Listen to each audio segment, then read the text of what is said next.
But in the second level, because he's the villain and commits these heinous acts, that gives him the license to do the second function that he performs.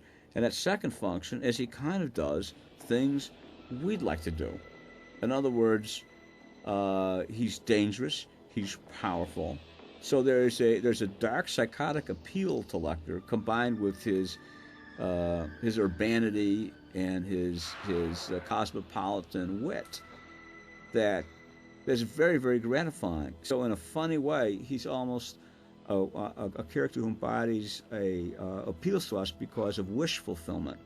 We don't wish to murder co-eds with linoleum knives. That's the first level that defines him as a villain. We do wish, however, to have the command in the most punitive and constrained of circumstances to work his will. And that's what Lecter can do. Lecter can work his will, regardless of how much he's restrained or imprisoned or shackled. Lecter's able to work his will, and in that sense, he's a wish fulfillment character. It's a compound kind of invention. So there's one part of Lecter, particularly in this film, that we kind of thrilled to in a way, and that's the ability of Lecter to work his will. There's another part of Lecter that's abhorrent, but Lecter's safe from us in this film. He's locked up. He's not going anyplace. Cox is so wonderfully, he's a fine actor, and he's so wonderfully courteous and blasé. I'll call you when I'm finished. It's as if he's at a suite in a Dorchester in London, and room service just brought him high tea. Yes, thank you. Paltrow, Christensen, and Golub Law Offices. Excuse me, I must have misdialed. In terms of the production design of Lecter's cell, I try to imagine what kind of containment would be the most sterile, and against which the pure force of Lecter's personality would be in higher contrast or higher relief against. And since its personality is so baroque, the idea worked out with Mel Bourne was to, in fact, have it be white. What's his secretary's name again? Martha King. Just a moment, please. Martha King's dead. One of my favorite things that Brian did in this whole film is the way he says a line that's coming up. He'll say, well, flip that pointer right on down to the letter G. Actress in the law to someone. Martha never sent me the address and phone number. She'll be in the morning. Well, I've got to catch Federal Express in about 5 minutes. I'd be immensely appreciative if you could pull it out of a Rolodex for me. I don't see a Rolodex. I'll bet you has a call caddy right next to her phone. Yeah? Well, zip that little pointer right on down to the letter G. All right. The name we're looking for, last name Graham. The man the book is supposed to be sent to, a Mr. Will Graham.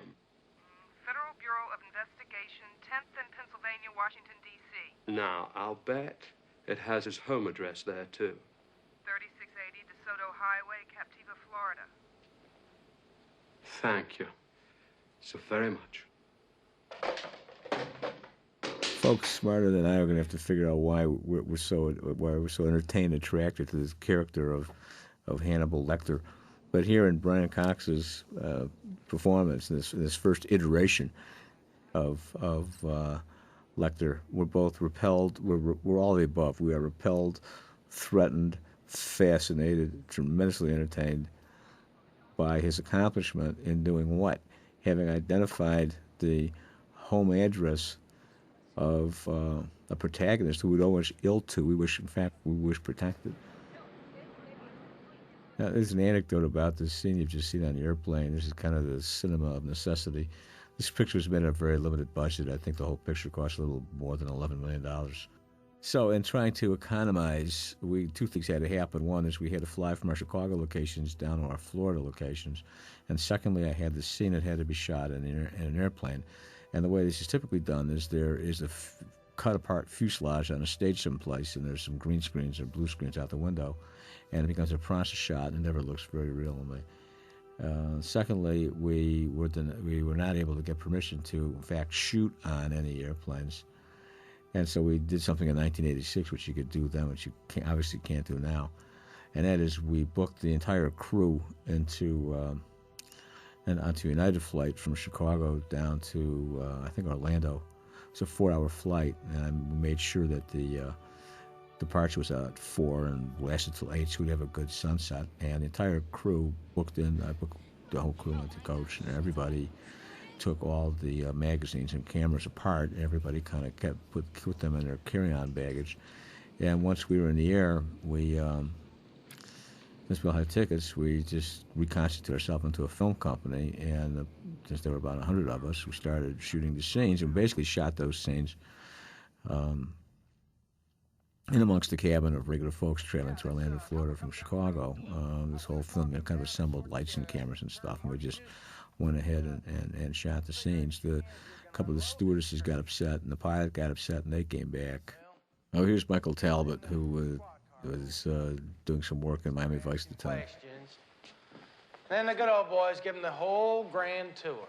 Who was lying where and what. Terrific. So they get in their sedan DeVille and get the hell out of here. Any single men asked to see the house? Haven't asked me.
Now, Billy Peterson started as a stage actor in Chicago. There was a renaissance of theater in Chicago in the middle to late 60s, starting with Steppenwolf, the Gary Sinise, John Malkovich Theater Company, and then Billy started the Remains Theater, and there were a couple of others. And Billy's still active in theater in Chicago now, even though he's spending a lot of time doing CSI Miami. Dennis Farina was a detective on the Chicago Police Department in their major task force, kind of an elite unit called the Criminal Intelligence Unit. And I was introduced to him in about 1979. And when I shot Thief in 1980, I cast a lot of real people in roles.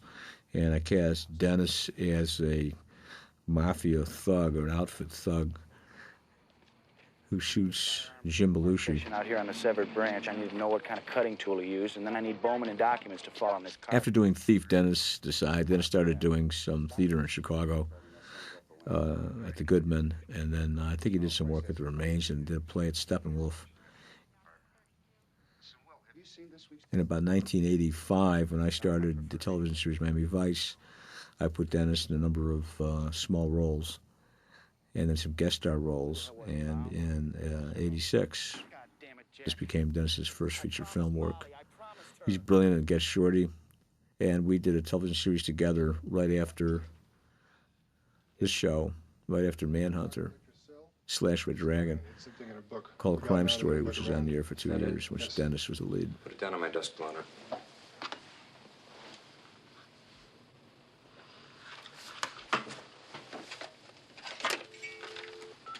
anyone else seen this except you? No.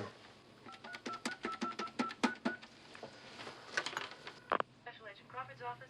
This is Dr. Chilton. I need to speak to Mr. Graham right away. He's not here. He's in Birmingham. Special Agent Crawford is on the line with him now. Will you please tell them this is very, very urgent? I'll hold on. Dr. Chilton, it's Jack Crawford. You have Will Graham on the line, too. I have a note, or 2 pieces of a note, that appears to be from that man who killed those people in Atlanta. Dr. Chilton, where did you get it? In Hannibal Lecter's cell. It was hidden in a book. Dr. Chilton, don't touch the note. Can you read it to us? It's written on toilet tissue. My dear Dr. Lecter, I wanted to tell you I'm delighted that you've taken an interest in me. I know that you alone can understand what I am becoming.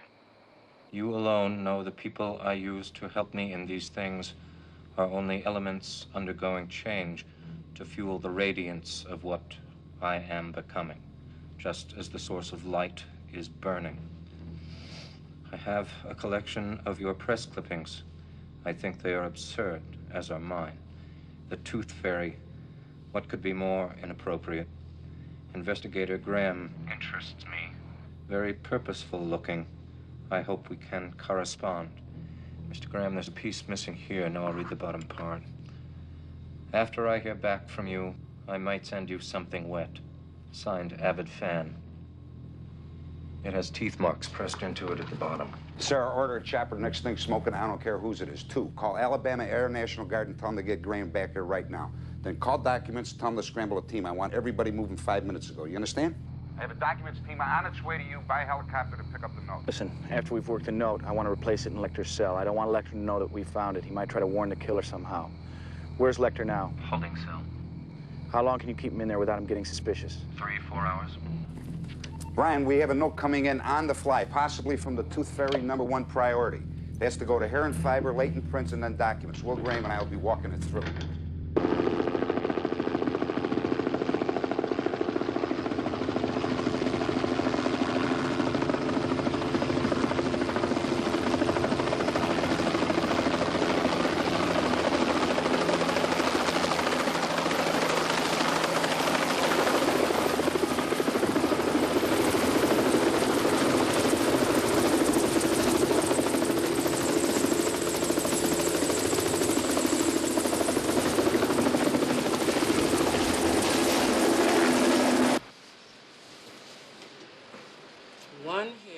I've always been interested in how real professionals react under the pressure of big-time time constraints. It affects the way people talk. The language among calm professionals is the exact opposite of hysteria. They're feeling the urgency more than anybody because they know what's at stake, and yet they also at the same time understand the really requirement for simple, complete communication. There's no time to repeat something that's being asked. So you'll find among cops or people in combat or even these forensic technicians that there is contractions start to go away. People speak very clearly. One smudge. Those aren't ridges. It's just the texture of the paper. I can fume for a print, but can't guarantee the iodine stains that fade out. Anhydrine?